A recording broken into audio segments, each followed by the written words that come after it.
A lot of you might be familiar with groups that are known as Black Hebrew Israelites, Hebrew Israelites, some scholars even referring to the Black Hebrew Israelite movement as Black Judaism as opposed to normative Judaism, in which Jews of all colors and ethnicities are Jews of different colors and ethnicities, or rather different degrees of melanin, as really what we see as color is an illusion determined really by the quantity of melanin that one has, giving the illusion that somebody's quote-unquote white or quote-unquote tan or quote-unquote brown or quote-unquote black, us all really being the same color. For those of you who do or don't know, when I refer to Black Hebrew Israelites, I'm primarily referring to folks such as this. You want to parade on around everybody. You think that's your woman, but let you have to go out of town for the weekend. You think that's your woman, black man, but let you have to go out of town. Let you have to go out of town for the weekend. And we'll see. Let you have to go out of town for a weekend. Okay.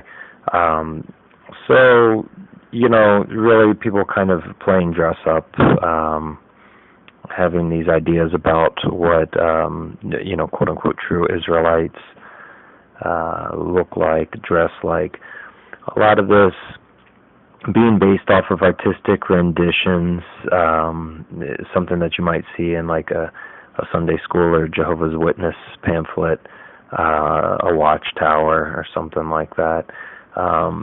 Really more of a sort of dress-up thing. And this isn't so much about them, but one of the beliefs of the Black Hebrew Israelites is not simply that Africans are descended from the lost tribes of Israel, which there is some documentable truth to in some cases, and we might even in some senses say in many cases, Josephus tells us that the grandson of Abraham is in fact who the continent of Africa got its name from. So there was definitely a lot of Jewish presence in Africa over the thousands of years.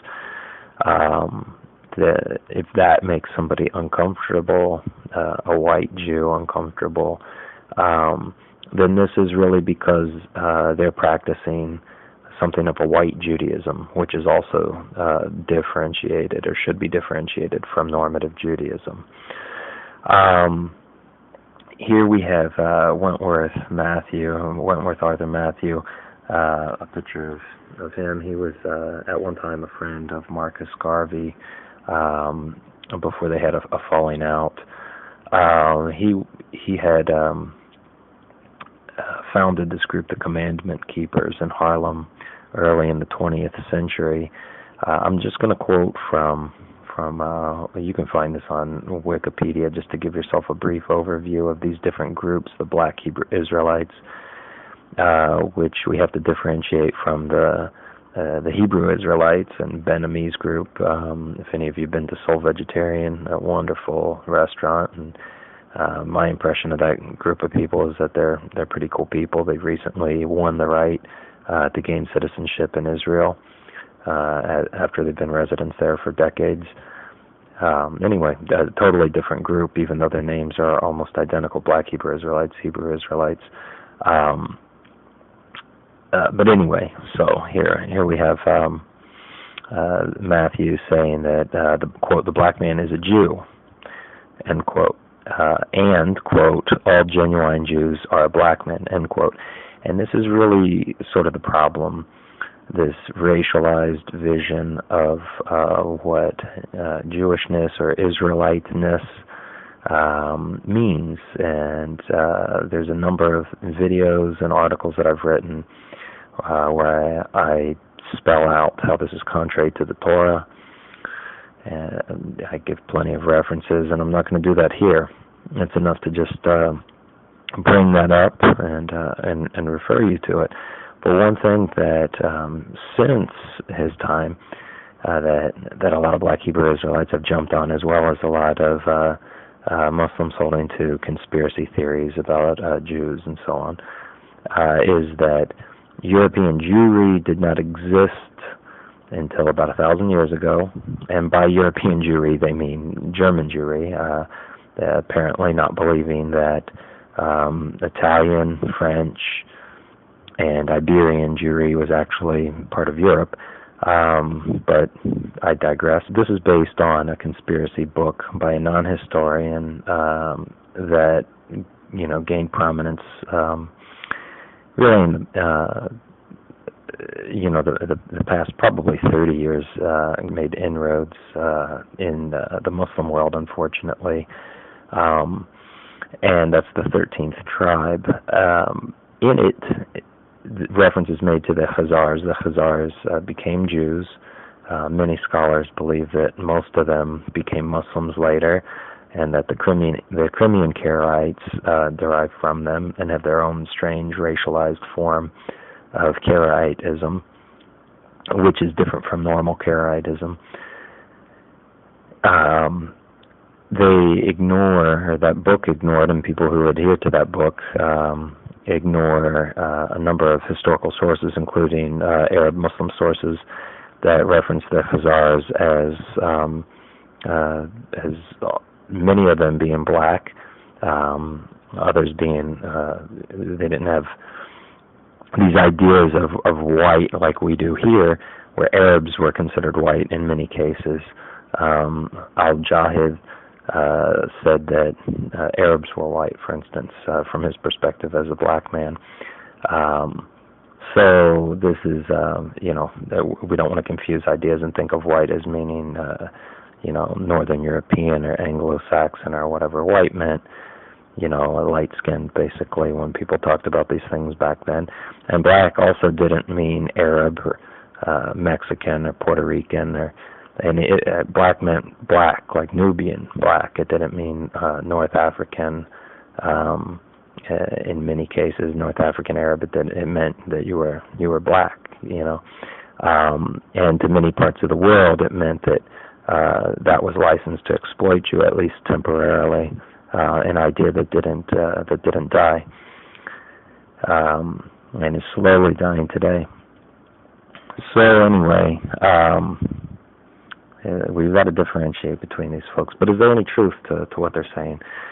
Can we document, as normative Jews have maintained all along, the existence of Jews in Europe? Well, we've already given examples of places where we can document it, but let's just say Jews just skipped over Germany. I'm assuming a lot of these people don't know, European geography very well, so they probably couldn't point to Germany on an unmarked map if you gave it to them, and that might be an interesting thing to try, and keep a map. If you know where a Black Hebrew Israelite or a group of them goes, on the street corner or something, keep an unmarked European map and ask them to point out where Germany is, where these different places, Portugal and Spain and France and Italy, places where Jewry was documented for, much longer than 1,000 years ago.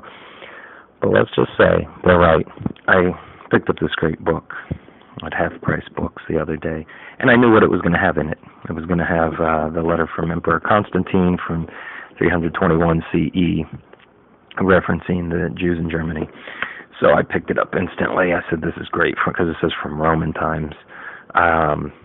So I opened it up, and sure enough, you get past the introduction here, and you don't have to look very far. Here we go. The first communities in the Rhine.